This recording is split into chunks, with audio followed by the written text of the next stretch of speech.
to the final points. Excuse me, it's the point spread live stream, Tom. I'm getting I literally I just completely assed out.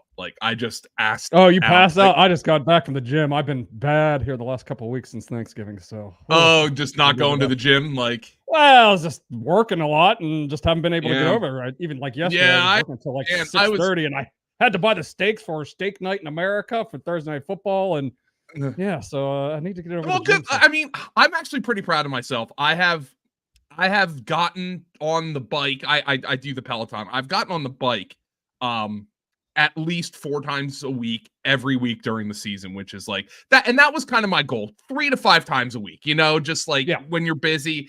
And I did Monday through Thursday this week, and I had a class all planned out, and then I just fell asleep on the couch. It's just sometimes you just need to do that, catch up on a little bit of sleep. Yeah, so that's what I did this morning. That Steelers game depressed me a little bit last night. Oh no! So I'm usually up by 7:30. I'm like, fuck it, I'm sleeping in for 60 to 90 minutes here extra today. So yeah, it was just one of those things. It's just one of those things that the week 14 is catching up. But Tom, we got money to make. I know the Steelers game depressed you. Did you make any money on the game? I did, because I bet the Patriots. I bet them +6. So I had no idea why the Steelers were laying that many points. Was not a I mean, they went right down the field in the first drive. I'm like, okay, this is going to be an easy cash +6. And Steelers never, I guess they never really led in that game. So that was an easy winner last night. And me and you, we do that poll, the Big Ed's ATS poll. We're on fire. We are moving up the leaderboard.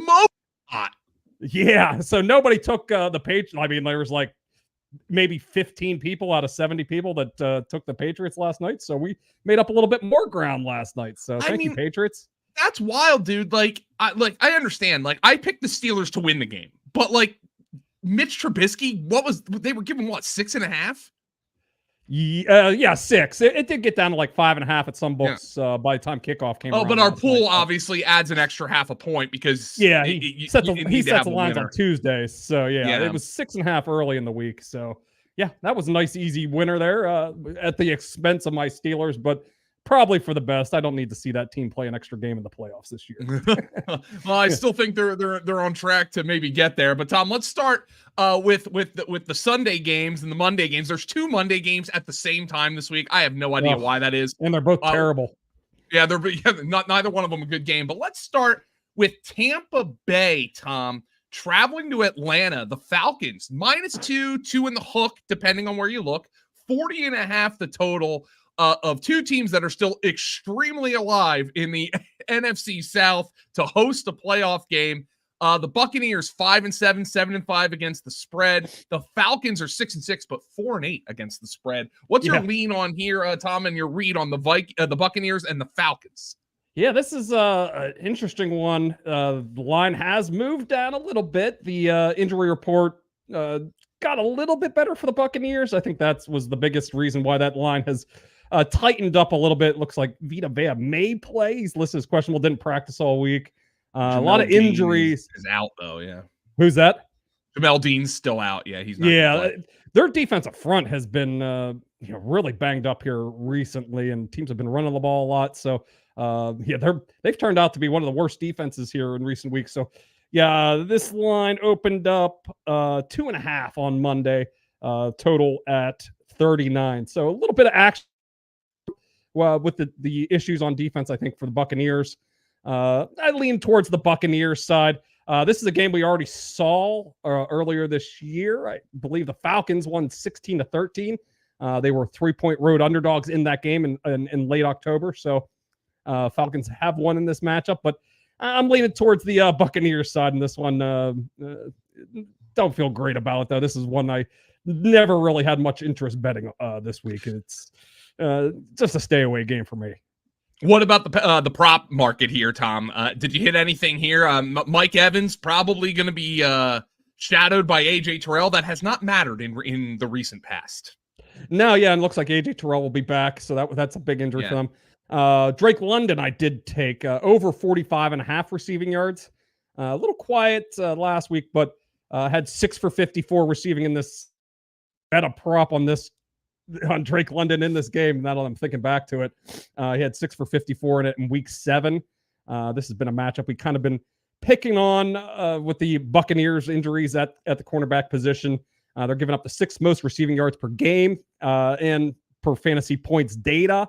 That's to receivers lined up out wide like Drake London usually does. So he's been up at 54 or more yards in 5 of his last 7 games as well. So number that he's been good to get here, and I think we could see a little bit of action in this game for a Falcons game. So like that one, and that was the only one that I've hit so far. The Rams are getting 7 and the hook in Baltimore. 40 and a half the total, Tom, depending on where you look. Lamar Jackson had his annual bout of diarrhea and missed practice on Thursday. I mean, he gets sick more often than anybody. Especially this time of year, too. It always seems like it's like early December. I guess, it is going around out there as somebody that was fighting a bug. That video even that Trey cut up there earlier in the week, it even made its way to my mom somehow. I was like, wow. My sister apparently saw it and she enjoyed the hell out of it, and she sent it to my mom. So she liked your take on Mike Evans. She agreed with she said I should be listening to you more, Joe. And with Mike Evans going to the Hall of Fame. Yeah. Not sneezing during your little soliloquy there on Mike Evans. Well, there are some illnesses going around, Tom. There are and we're going to get to that with some more players, but Baltimore's laying 7.5, 40 the total, Tom. And you might think that sounds a little low. Well, it's looking like there's going to be some rain and most notably some wind between Baltimore and the Rams. Do you have a lean and a play on the side of the total here? Yeah, this is one that's definitely, because I like write these all down at the beginning of the week just to have, and this was a game that was started out at 44.5. So 4-point line movement towards the under. We're going to have to, as somebody that lives in the Northeast here, major system coming through the area on basically all day Sunday. So all these games along the East Coast, got to keep an eye on the weather. It's kind of similar to last week. We saw some weather situations in New York and New England. So some more situations here in Baltimore this week. So has led to a 4-point drop in the total. This is when I actually did bet on the Rams plus 7.5. I guess I'm a little bit worried. It did get down to 7. It's been bet back up. It's pretty much solid 7.5 across the board. But Kyren Williams has looked pretty good. This offense has been performing much better since he's been back in the lineup. So I think this is an improving Rams team. I do kind of hate the spot. We got the West Coast team coming to the East Coast, playing an early kick. Ravens coming off a bye. But I just feel like this line is a little too big for a Rams team. I think that's really improved here since Williams came back into the lineup here. So I thought this line should be more in that 6-point range. So I thought there was some value here at 7.5. And the the Ravens have kind of blown out perceived good teams at home this year, so there is that factor that you have to take into account. But in this weather December, the Rams can come at them with the run game, certainly. Tom, did your love for the run game and what Kyren Williams has been doing, did that translate over to the prop market where he's got a 69.5 yardage prop? Yeah, that one looked pretty on point to me, so I stayed away from that one. Nothing really stood out in this game. I did take a good look at it, but I was kind of staying away from all the passing props because of the weather. Just gonna kind of wait for it to get a little closer to kickoff here, see exactly what the forecast is going to be. I thought the rushing numbers were pretty much online here. Pretty interesting. Gus Edwards, 9 yards shorter than Keaton Mitchell in the rushing yards department. So they're sensing a takeover here potentially for the rookie running back. We saw a little bit of that against the Chargers in week 12. So I just thought that was pretty interesting that they're essentially, probably projecting them for a similar carry total and between those two. And obviously Mitchell has more explosiveness. So that's why that prop is a little bit higher for Mitchell. So I was hoping maybe for a little discount on the Mitchell props, but the days of him being in the mid 30s, high 30s are gone here. We're up into the mid 40s now with Keaton Mitchell's props. Yeah. By the way, and it's justifiable. His snaps, literally, he has set a season high in snaps in each of his last 4 games. So season high becomes a new season high, becomes a new season high, becomes a new season high, and then they went on by and potentially could. And that's always something we look for with these like younger players coming out of their bye is like, maybe they'll get schemed into the the lineup a little bit more into. So that does tend to happen. So it makes a lot of sense that they've projected Mitchell a little higher here.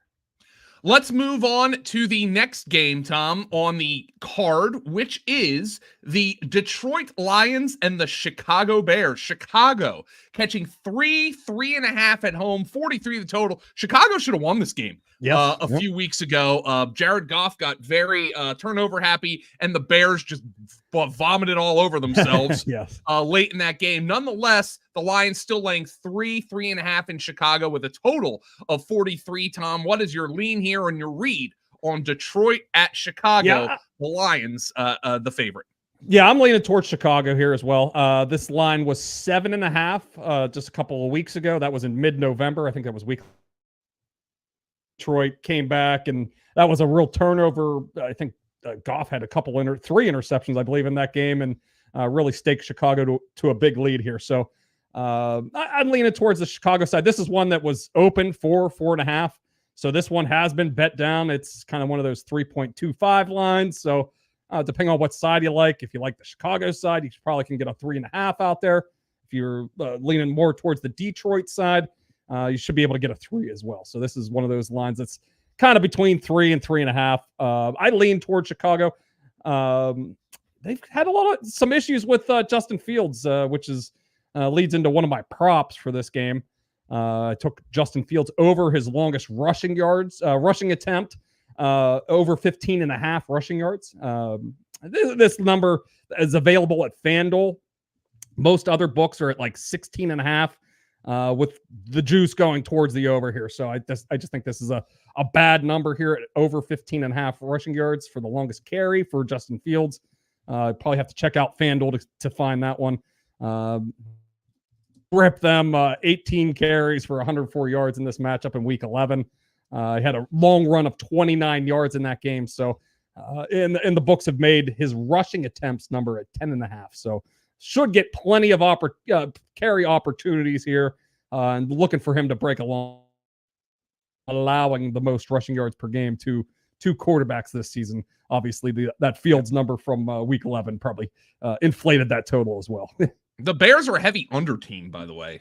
Recently, 4-1 to the unders in their last 5. They're 3-0-1 with a push in their last 4 games against the spread. So that's a team that's playing a little bit better football. Yeah, they were a team that was a little banged up early in the season. They're kind of rounding into form, which is almost kind of a shame. I don't know where exactly this franchise is going next year. It sort of seems like they're going to probably draft a quarterback. You're going to have the number 1 or number 2 overall pick.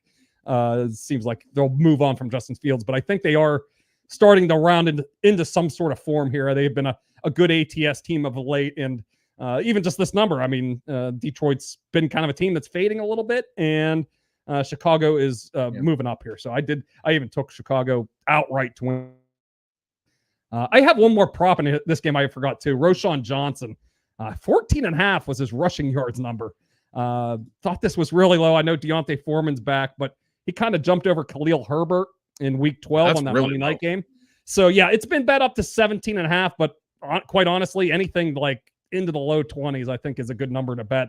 I think we haven't projected for 28 or 29 yards. Quite honestly, he just needs like 5 or 6 carries to probably get over, safely get over this number. So I thought that number, if it's still in the teens there at 17.5, I saw earlier today, I still think that's worth a bet. Here's another split line, Tom, but it hasn't hit a key number. We have Indianapolis at Cincinnati. Jake Browning and the Bengals are laying 1.5 or 2.5, depending on where you're looking. 1.5, 2.5. I seriously doubt this is going to get to 3. 44 the total. If you like the Colts, go grab the bigger number. If you like the Bengals, lay the shorter number. But Tom, no way this is going to get to 3. I don't think at this. No, I don't think, and especially because this was a line that opened on Monday. Colts were favored by 2.5. Probably one of the biggest line adjustments that we've seen here. Jake Browning getting some respect in the market here, as he should have. He played really a near flawless game against the Jaguars on Monday night. The markets are viewing this team a lot differently moving forward. So essentially, this was a 4 to 5 point swing here since Monday. And it's, in my opinion, based mostly just on the way Jake Browning played on Monday Night Football. So Jamar Chase obviously still has plenty of life left, coming off that massive game on Monday night. So very interesting point swing on this one. I lean towards the Cincinnati side. We won a bet on the Colts last week against the Titans. I don't think they played. I mean, they were in control, but they had to have 2 block punts, and it was one of those games where you kind of feel lucky that you got the win with the Colts and needed overtime to do it, needed a touchdown on the final drive in overtime to do it too. So felt kind of fortunate, and it was one of those. I didn't necessarily downgrade them, but I didn't think of them as highly coming out of that game against the Titans. So I think that I like the Bengals in this spot here, laying less than a field goal.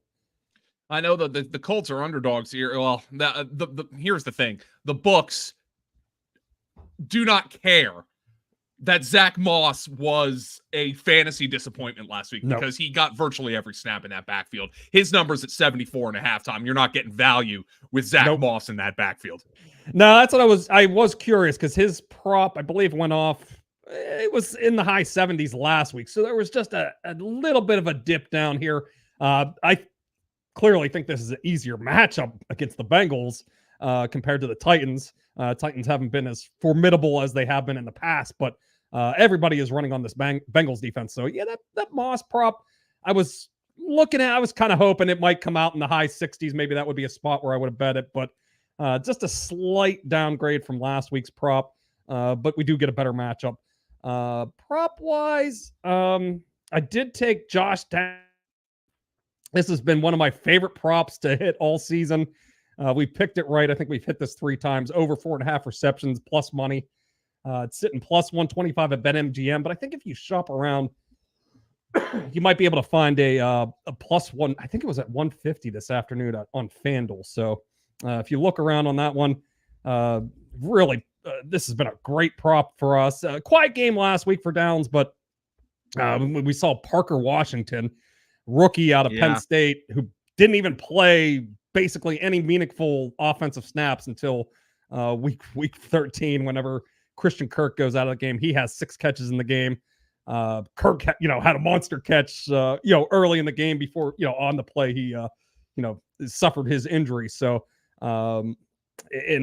fourth most receptions allowed per our fantasy points data to receivers aligned in the slot here. So like this Downs prop that he gets these real short A-dot passes.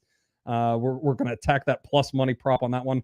And another one I added late today was Tyler Boyd under his number, under 32.5. He picked up a ankle injury in practice this week, showed up on the injury report on Thursday, and was limited again on Friday. So he's playing at less than 100%. And it gets a tough matchup here against Kenny Moore out of the slot here. They've been really stingy against slot receivers. So looking at Tyler Boyd to disappoint here. He's 23 or fewer yards in 2 of the 3 games where Browning has appeared. Got the 37 yards last week, but that was a wild and woolly game there. Got some extra chances in that one. So Boyd has not been and I would think that Higgins' role picks up a little bit here in the second game back. So I'm looking at Tyler Boyd to kind of be a decoy out there playing through an injury this week. Let's go, Tom. We're going to be able to get through this game really quick. I don't know how you could feel good about making a bet here, but hey, maybe there's better bettors than me who loves shit like this. The Browns are laying 2.5 or 3 against the Jaguars at home. 33 is the total. We have no clue who's starting a quarterback for either team. Yeah, this is a wild game as well. This one opened up Jacksonville 3-point favorites. The Monday night drama happened with Trevor Lawrence walking halfway around the planet with his ankle injury. So this line flipped basically by a touchdown. Cleveland was favored 3. It was even 3.5, I believe, at some point. Jacksonville's pushing that, Lawrence has a legit chance of playing here after it looked like he was practically dead on the field on Monday with that ankle injury. So books are just kind of like, all right, we're hanging out here at 3 until we get more information. There is it looks like a 1.5 out at BetMGM if you're looking to take the Browns here, but I kind of wait and get more information on this game. I did take the Jaguars in our staff pick 'em and our ATS picks there. That's the way I would be leaning for poll purposes. But as he said, Joe, not a whole Lawrence lot of props. is questionable. Stefanski won't name the quarterback. And honestly, you do have to play Joe Flacco and DTR differently, right? Like, Flacco's going to stand there and DTR can run around a little bit. So you have to play them differently. Yeah, and I think spread-wise, I think Flacco is the better quarterback. I think, if they would announce DTR, that would move the line against the Browns. Flacco gets named. I think, that might, it's not a significant change, but I think it's probably at least worth a point Flacco to DTR. So just keep that in mind. But nothing really out there prop wise either with the quarterback situations in flux. Cooper's in flux. Just a lot of situations to monitor here. Carolina at New Orleans. Carolina is catching 6, Tom. We have a 5.5 out there, 37.5 the total. And I said this on Twitter the other day, and I mean it to my core. Derek Carr is listed as questionable with an injury to every part of his body. He's practicing. It would be absolutely brain dead for the Saints to start Derek Carr in this game. I fully expect them to do it because they're the New Orleans Saints. They did it earlier this year. He was beat to crap earlier this year, and he was terrible in that game afterward. He's been beat to crap. He got a full practice in on Friday with concussion, the rib and the shoulder. I cannot believe it, but yes, I expect Derek Carr is going to play in this game. There's no props out there. By the way, Chris Olave didn't practice. He's got the flu. Taysom Hill didn't practice all week. Talk about the absolute perfect scenario for the Saints to do something unbelievably stupid, and I expect they are going to. Yeah, and with these concussions, pretty much certain that you have to get a full practice in on Friday to have any chance of playing. So the fact that he got the full practice in kind of paves the way that if he gets through the last step of the protocol tomorrow, that he's going to play. So just insane to me. I'm right there with you, Joe. But I lean towards the Panthers side. ATS purposes, poll purposes. Believe it was at 5.5 yesterday when we did our staff picks. So just the fact that it looks like Carr has a chance to play has moved this line to 6 at some shops. So there is a little bit of a spread difference between Winston and Carr, and just the fact that Carr's even in that he has a chance to play has moved this line to 6 in some spots. So if you're looking to back the Panthers and you don't care who the quarterback is either way, might as well just sit it out and wait. We saw what happened the last time Derek Carr tried to play hurt. Now that being said, Carolina's 2-8-2 against the spread. So they got one yet last week though, Joe. They're looking for a win streak here. So maybe this was a similar type of line last week as well. They were 5.5, 6 for a lot of the week, and then it dropped down to, I think it ended up closing like 3.5, 4, and they ended up getting the cover with the 2-point conversion late in that game. So this will be a sorry, I'm fighting this cough here. I'm still a little under the weather, but prop wise, as you said, the markets are kind of limited on this game. And this is a bettor's day off game, Tom. Both these teams are a combined 4-17-3 against the spread. Yeah, they've been both two teams that if you faded so far this year, you've made a lot of money, and somebody's got to cover this week. I think they have played earlier this season, or is this one of the few games where these division games where they both play in December? I don't think they. Yeah, I guess they haven't. Oh no, we have the Saints beat the. Oh, that was the Monday. That was the dual Monday night game on week 2. Saints were up like 20-9 or whatever, and Bryce Young led a garbage time touchdown, got the 2-point conversion to push the spread. It was a 3-point spread in that week in Carolina. So I would lean towards the Panthers here catching the points, but one that I'm not too excited to get involved in here. I'd rather just check the box score on this game.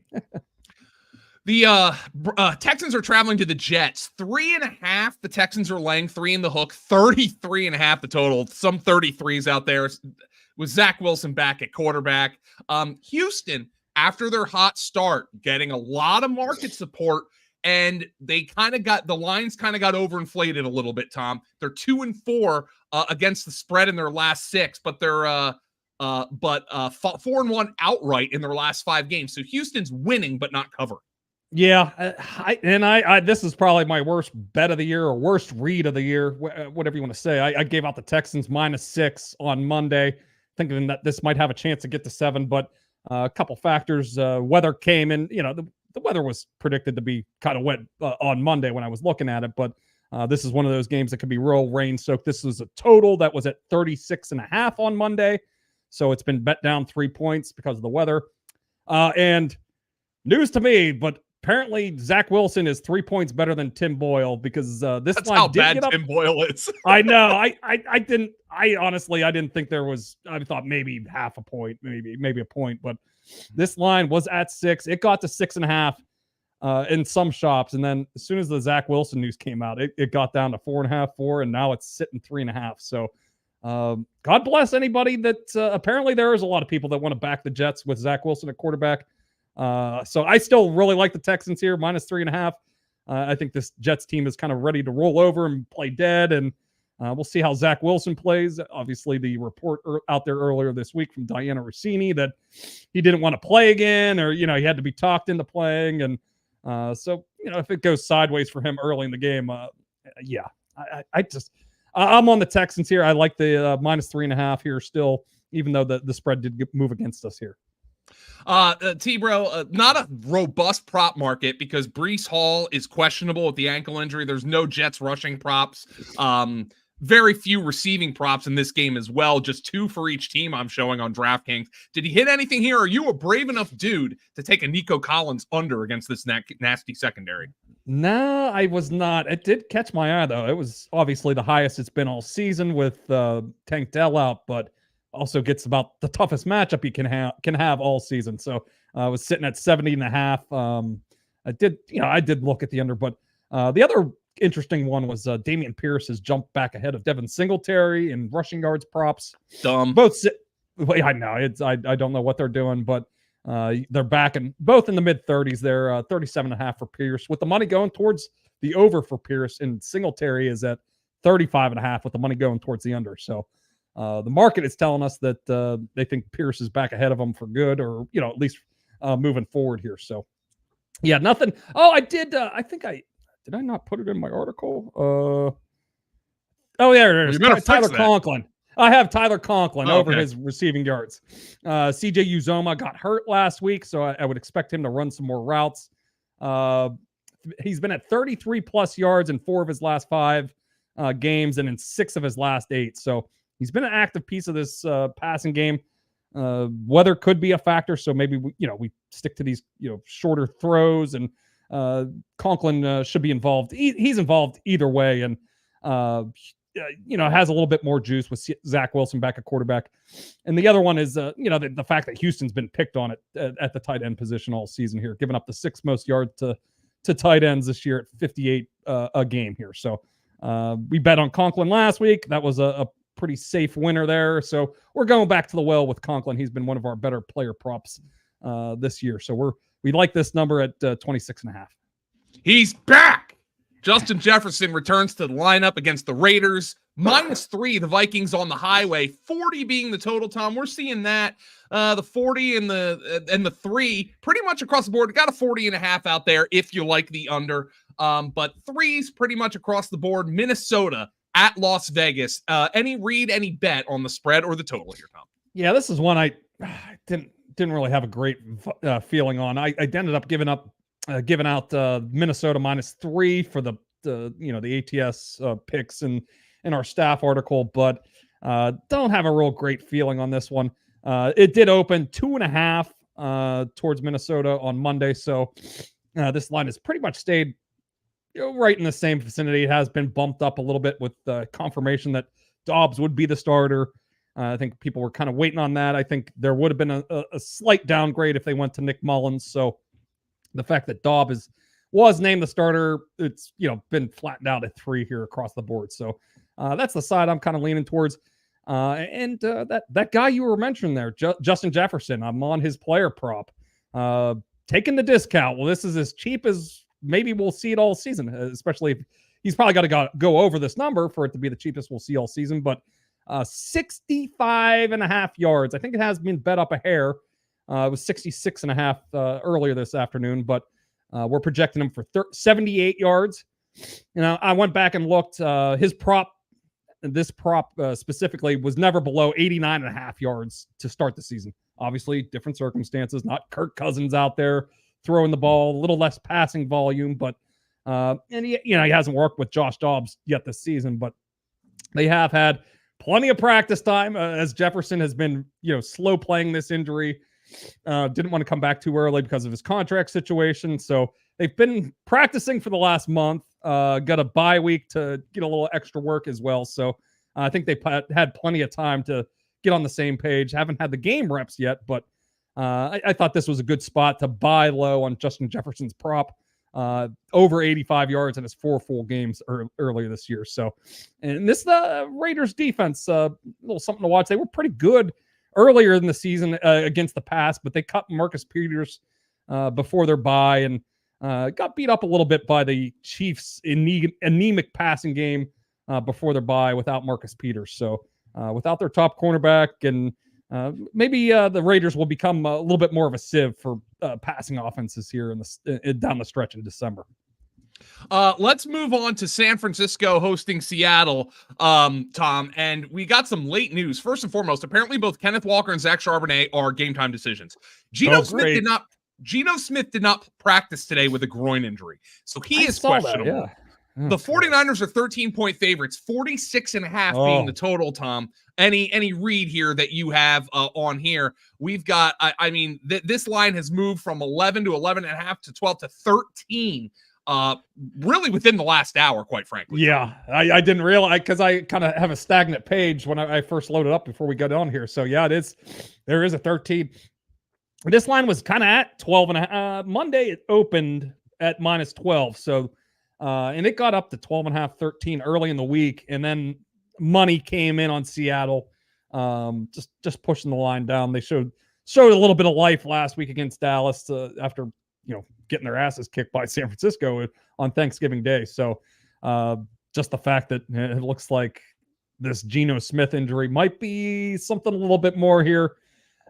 Books have jumped in on San Francisco. The players, people are putting their money down on San Francisco here, just with the mere fact that Drew Lock could potentially be starting this game. So I haven't seen the player prop market, see how that's been affected, but let's see here.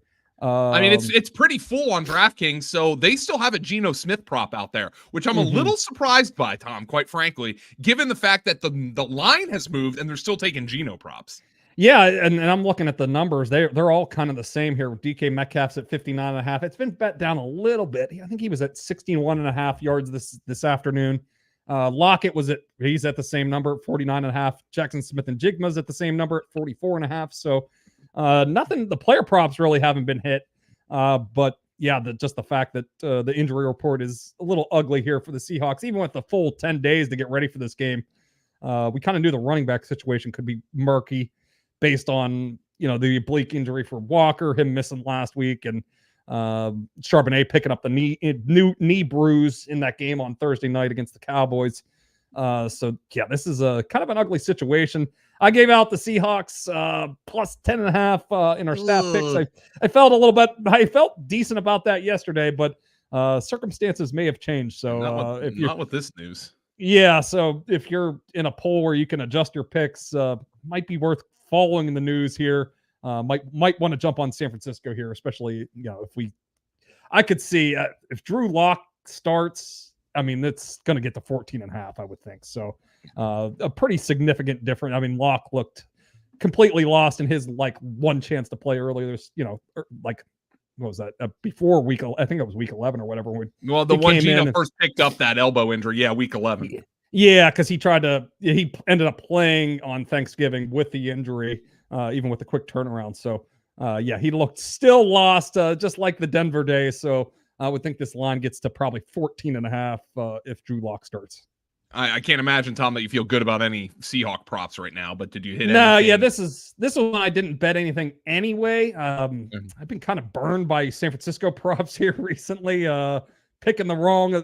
There's two of these three receivers usually go over their props and one goes under, and I've been was on Kittle against the Seahawks 2 weeks ago, and he had like 3 catches for 19 yards.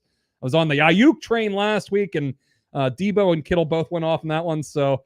I'm going to sit this one out with trying to pick which 49ers receive, the 2 receivers that are going over their total this week. So, yeah, and Seattle, nothing really stands. I was on a Jackson Smith and Jigba prop on Thursday Night Football last week, but that prop has been, significantly raised since then. So nothing really standing out, especially with the injury situations with the Seahawks. Buffalo at Kansas City. Kansas City is laying 1, Tom. Maybe you get I do see a 1.5 out there if you like Buffalo. 48.5, 49 being the total. Tom, I kind of feel like Buffalo's the better team. I do too. Kansas City's at home and reeling. And Buffalo is coming off a bye though, which is good. And then of course, I don't know what the narrative street's going to be, but Ty Dunn basically just dissected Sean McDermott on a national platform. So I don't know. And then McDermott owned up to it. I was shocked that he owned up to it, probably for the best. I saw a tweet that was so good. It was Sean McDermott while watching 9/11 unfold on television. Man, these guys are organized. Like seriously, like kind of sick. Like we know football coaches. Defensive football coaches are sick puppy. Let's be specific here. God, what a dummy. And it really did. And Tom, I will say this: we heard like a month plus ago that McDermott's kind of a loony. And then basically we got everything has been confirmed. But let's see if Buffalo plays for him, Tom, because, I will say Ty Dunn did a good job in that story, finding guys who were on McDermott's side. I can see why he rubs people the wrong way, but I had a really good, so there was 2 sides. Do the Bills rally around their embattled coach, or does everything come to a head here? Buffalo basically needs to win to stay in the playoff hunt, Tom. And I think given the state of just being a football fan and all the fucking injuries that we have at quarterback. It's great to have. I kind of want them to get in the playoffs, I know. because of Josh Allen. We don't need Mitch Trubisky in the playoffs. I know. It's just so bad. Buffalo getting 1 though, Tom, 49 the total. What is your lean here on the side of the total? Yeah, I actually gave out the Chiefs yesterday in our staff picks, and I'm already instantly regretting it. I knew Buffalo was going to be the very public side, and just trying to be a little contrarian and go with the Chiefs here, but I didn't realize just how bad this injury report was going to be for them. Donovan Smith out, Brian Cook, we saw that that injury. Drew Tranquil couldn't get through concussion protocol, and then Pacheco on top of it. So with these 4 big injuries announced today, this line has come down even more. +1 for the Bills and -1 for the Chiefs. And I can't remember very many true pick'ems so far this season. This could end up being one of those true pick'em games. If I had to go back, I probably would lean towards the Buffalo side, but this was one that opened up at 3 on Monday. 48 points was the total. So obviously a lot of action on Buffalo this week, and even more today with the Chiefs injury news. Did you take anything in the prop market, Tom, given all that injury news? Clyde Edwards-Helaire rushing yards are 50.5. I know. I know you said, I saw in Discord that you took somebody's like, over McKinnon. I gotta be honest, man. I just can't do it. But hey, look, freaking Zeke Elliott went nuts last night. So Zeke at least was good at one point. Yeah. Yeah. That's kind of essentially my, if you're going to get that many carries, maybe you get a touchdown or whatever. It's splitting hairs here. I think it's going to be a pretty even split. I think CEH will get more of the early down carries, and McKinnon's roles in the passing situations and some early down carries as well will get increased. So good luck with whoever you choose there. You're probably going to choose wrong. I would lean towards CEH, but good luck with that one, with that backfield. I actually have a ton of player props on this one. Josh Allen anytime touchdown. I don't usually give out a lot of touchdown props, but This one, I couldn't believe how high the number was. Plus 185 at FanDuel. Don't wait around on that one. Our projections basically have it as a coin flip that he'll score a touchdown. So he's scored a rushing touchdown in 8 of his last 10 games. They've been using him as the primary goal line back. So we saw Jalen Hurts is another guy that gets used a lot around the goal line, and he scored 2 rushing touchdowns against the Chiefs in Week 11. So, and this is a game that has 48 totals. The the totals around 48, 49 points up there. So we're expecting the Bills to score at least 3 touchdowns in this game. So I thought Allen anytime touchdown at plus 185 was really juicy. Another one I got was I'm going to the Gabe Davis well, Joe. Doing it. I'm doing it. Oh, baby. Over 39.5 yards. I don't know if John has given his endorsement. He's the Gabe Davis whisperer, but it's kind of lining up for him. We're expecting Snead to be covering Diggs. A little bit of the shadow coverage there, or fantasy points data tool there. The wide receiver quarterback matchup tool has him Snead following Diggs. So gets a little plus, gets a boost there. And just digging into the numbers against 2 high safety coverage which the Chiefs run the most of. He's been pretty good. 1.87 yards per route run, 15% target share. So pretty solid numbers for Gabe against that defense. So and if you go back to recent history against the Chiefs, 74 plus yards in back-to-back games. So I'm going to the Gabe well. So Nick Underhill, by the way, of who covers, he says Derek Carr is expected to play. As I kind of figured. How fucking stupid are the New Orleans Saints? Like, how goddamn lucky were they? I mean, Sean, speaking of sickos who are football coaches, Sean Payton, how lucky were they that they had him? What a god-awful franchise. Like, they are so dumb. Yeah, I mean, I pray, not pray, but I hope that Derek Carr makes it through that game all right, man. He's, I don't have an affinity for, Derek he's not Carr very good, but he's tough. I'll give him, yes, exactly. That's what I admire his willingness to freaking keep going back out there and sticking his neck out. But at some point, like, somebody's got to be in control and tell a guy, hey, I know we're trying to fight for the playoffs here, but we got a pretty good backup here. You sit it out a week and, get rest up. We'll get you back in week 15. Somebody with more control, but it's Dennis Allen running the show in New Orleans. So should we be surprised? I don't think so. Let's move now to, Tom, another game on the late slate, Denver and the Chargers. Oh, boy. Big game. It is a big game. The Chargers minus 2.5, 44. They could be getting Josh Palmer back at some point, Tom, if they can manage to avoid tripping over themselves and losing games. But Denver, it kind of felt like the unsustainability of what they were doing collapsed on them last week. You can get a 3 if you like Denver. 43.5, 44 the total, Tom. Going to be perfect in LA, not much anywhere else. But does that affect the way you're betting on this game? Yeah, this is one I gave out at the beginning of the week. I took Denver plus 3. And as you said, it kind of caught up to him last week, but there they were at the end of the game. They had a chance to win it. They were in position, under a minute driving. They needed a touchdown to win the game. So they were in position to, potentially win and steal that game. So even with the win streak coming to an end last week, they were in position. The Sean Payton and Russell Wilson marriage has gone fairly well here recently. So I'm going to go with the team that has found ways to stick around in games and pull them out late with the Denver Broncos, and compared to the Brandon Staley team that always finds a way to blow close games. And I like grabbing the full field goal here. I have these teams too power rated pretty similarly. I have the Chargers like slightly better, but no home field advantage here for the Chargers. Probably more Broncos fans will be there on Sunday. So I just don't know why there's 3s out there in the market. So if you can still find a 3 out there, there's a Caesars has one, a plus 3. And it's minus 110 on both sides. So there you go. If you're looking to get on the Broncos side, and you have a Caesars Sportsbook account, you can still join me there. It does look like, it's minus 118 to the Chargers. Minus, it's some different books. So it does look like there might be some 3s that pop back up if you don't have a Caesars book as well. By the way, so this is how this is like the most Chargers thing of all time. The Chargers are 4-7-1 against the spread. Okay, well, that makes sense. They're the Chargers. They only snapped a 3-game ATS losing streak by covering a 5.5-point spread in a game in which they scored 6 points. Yeah, that's how you do it. Grand fashion there. Unbelievable. Oh, What a stupid freaking team. Did you hit anything in the prop market, Tom?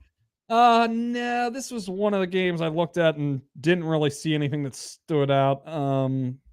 Yeah, nothing really. I mean, the Broncos are kind of a hard team. I only look at really unders on the Broncos, especially Jerry. You know, I mean, like I bet Jerry Jeudy unders like twice this year, and it's both like the only games that he's actually done anything in. So I feel snake bitten with them. Yeah, nothing. Oh yeah, I did have one. I forgot. I bet Austin Eckler under his rushing yards. I was just about to say it's at 49.5, and that sounds like that's what I hit at. For what? Yeah, for the way he's playing. And there was some talk. Brandon Staley, said that there could be some care. Josh Kelly could be involved a little bit more, and Eckler's just looked terrible here.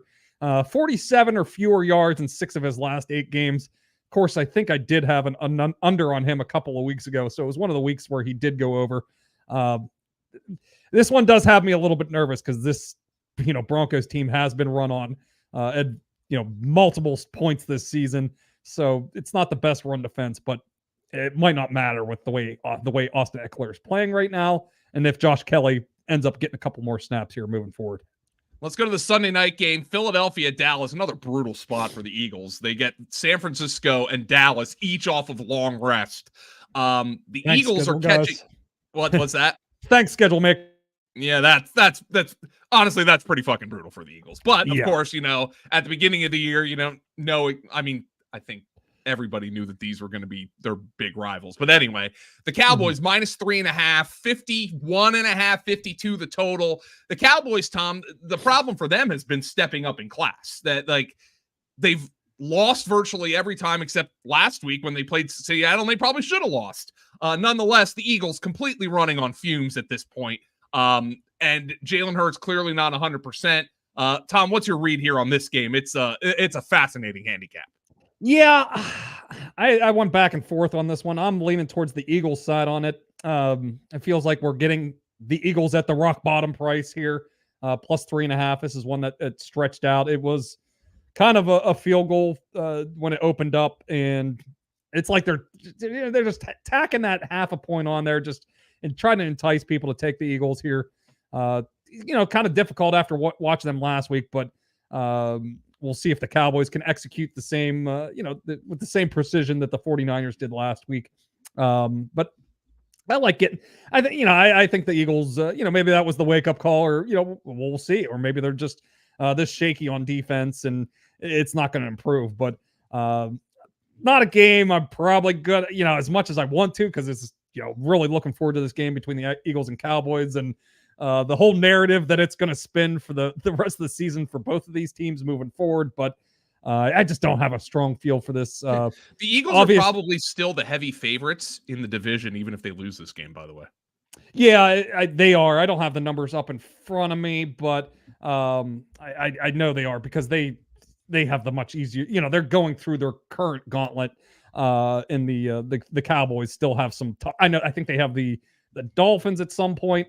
Yeah, the Cowboys have the Dolphins, the Bills. The Cowboys have a rough stretch, and the Eagles are getting to the light at the end of their tunnel here right now. Yeah, they still have Seattle next week, but here it is. To win NFC East right now, FanDuel has it minus 490 for the Eagles right now. So, and they're underdogs in this game, which tells you that obviously they're still incredibly heavy favorites. So even if we have like the result from week 14 in the books, they're still going to be pretty significant favorites to win the NFC East, depending on what happens on Sunday. But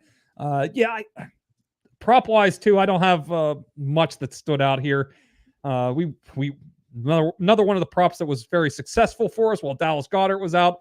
Devonta Smith, not it's going to sit out that one now that we have Goedert back. Goddard's prop also, raised an eyebrow, but it's like it's like 34.5, 35.5. Just, I guess, a little concerned about what his role would be though. So I ended up staying away from that. And then the Dallas Cowboy props are all kind of blown out with just how much they've been throwing the ball. Like I was like thinking about Jake Ferguson with their Eagle struggles in the middle of the field there. He's kind of been sitting in that like 36.5, 37.5 range, and his prop is up at 43.5. So no discount there. Brandon Cooks, he sees 4 or 5 targets a game. His prop is at like 50.5 yards. So no discounts if you're looking to bet overs, and what I'm expecting to be a higher scoring game. So nothing is looking really great right now. I'm sure I'll probably look. I want to have something. It's a Sunday night primetime game. I like to try to give out at least one bet for every primetime game. So I'll probably come back and I'll find something that I can bet on in this game. But nothing right now for that Sunday night game. Here's more of a, let's call this more of a fantasy game than a betting game, Tom, or an intriguing game. Miami laying 13.5 against Tennessee, 46.5 the total on one of the 2 Monday night games. Tom, Tennessee is such a heavy underdog, is so hard to stand against. But I've been wrong a lot on the Titans this year. I'm wrong a lot on the Titans every year. I don't know what I'm going to do with this game, Tom, except start my Dolphins. Minus 13.5, 46.5 the total. Any lean on the spread here? Yeah, I ended up taking the points with the Titans here, but Dolphins have been, kind of like the Cowboys of the AFC. Games where they're favored heavily and they usually take care of business. So it scares the crap out of me to be with the Titans here, plus 13, plus 13.5, depending on where you're looking. But yeah, I don't have a great feel for this one. I would definitely lean towards the Titans, but yeah, I just like getting Vrabes, getting the points here, and this big of a spread, and you just kind of hope that maybe Derrick Henry can play and control the ball here and let the Titans keep it close. And but yeah, I don't have a great feel on this one. It's the such a big spread here, but I get why the Dolphins have a lot of fans because they've been blowing out teams when they should be, and this could be another spot here on Monday night. Did you hit anything in the prop market in this game, Tom? I know we've got some potential injury issues, but I mean we have a full prop market here, so nothing really of huge concern. Yeah, nothing that stood out here initially. The Monday night games, there's not as many props out at this time. So, but it's a pretty full board by this time. So, nothing that really stood out when I first went through this afternoon, but I'll be sure to double back on this game. And as another prime time game on Monday, I'll probably throw, something out there. I do have something for the next game though, but nothing quite yet for this Titans Dolphins game. Well, let's get to that next game. It's another Monday night big spread game. We've got the Packers laying 6.5 on the road, Tom. 36.5 the total in New York. Could be awful weather against the Giants here. Jordan Love, who is ascending, taking on Tommy DeVito, who is now a cult star in New York. Also ascending. He's got 2 wins in a row. Yeah. Tommy DeVito.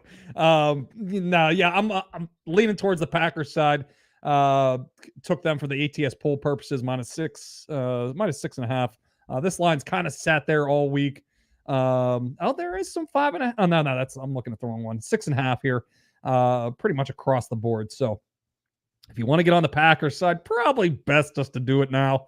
There is some money. It's kind of shaded towards the Packers here. So it looks like might be one of those 6.75 lines where, it could be 7 at some books and 6.5 at others for this game. So definitely leaning towards the Packers. I gave out a Packers plus 200 to make the playoffs this summer, and all of a sudden that looks pretty live here. Oh, they have an easy schedule down the stretch. Yeah, starting this week here, they got picking off those 2 games against the Lions and Chiefs to totally change their fortunes here, and they might be not just making the playoffs. They might be a team positioning to get. Want to get that 5th seed to make sure you get that NFC South team in the wild card round. So, a huge 2-game stretch for them. And now they got to start taking care of business against these lesser teams starting this week against the Giants. You said you do have a prop in this game though, Tom. I do. I did hit a Jaden Reed over his receiving yards. It was 38.5 this afternoon. So still is. Still 38.5. Just love this matchup for slot receivers against the Giants. Went through the game logs, and Giants have allowed in 7 straight games the opposing slot wide receivers to get to at least 45 yards in 7 straight games. So this has been a money in the bank prop.